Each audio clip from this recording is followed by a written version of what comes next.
Өзбек тараптын каржылык колдоосу менен курулган жугуштуу оорулар бөлүмүнүн жаңы имараты бардык керектүү жабдуулар жана эмеректер менен камсыздалган. Медициналык мекеменин ачылышына катышкан саламаттыкты сактоо министри кошуна өлкөнүн коронавируска каршы күрөшүүдө көрсөткөн жардамына ыраазычылык билдирди. Мен ойлоп атам, өзбек элинин бизге берген жардамы абдан чоң болуп атат. Ошондой эле булар дары-дармектерди берип, аркы дем алышта биз өзбек республикасынын врачтары менен биздин врачтар онлайн ушул ковид оорусунун азыркы кездеги абалы жөнүндө конференция өткөрүп, абалы жөнүндө сүйлөшөлү деген чечимге келди. Чүй облустук ооруканасынын базасында жаңы инфекциялык бөлүм коронавирус инфекциясы менен күрөшүү максатында курулган.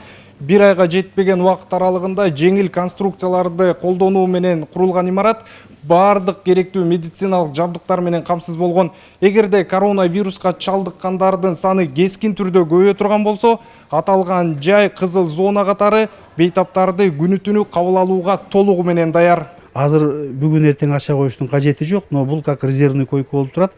Окустан толкун күчөп кетсе, жайында айтпадык, орундар табылбай кыйналып деп. Толкун күчөп кетсе, ошондой жагдай түзүлүп калбаш үчүн бул резервде туруп турат да, уже бардыгы дайын көрдүңөр мына. Кроваттардан бери, суусунан бери бардыгы, отоплениясы бардыгы. Медперсоналдар бизде дайын сотрудниктер. Окуган бардыгы, кызыл зоналарда иштешкен.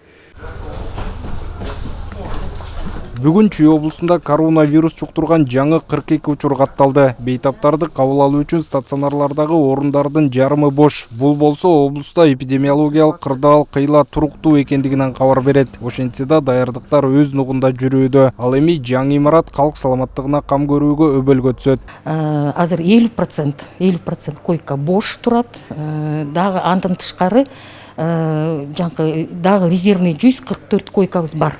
Ал законсервированный койкалар, эгер эпидситуация кырдаал азыр аябай күчөп кетсе, кайра больнойлор көбөйүп кетсе, ошол резервный койкалар бизде бар. Ошон үчүн бизде азыр мындай бүт баары эле жетиштүү.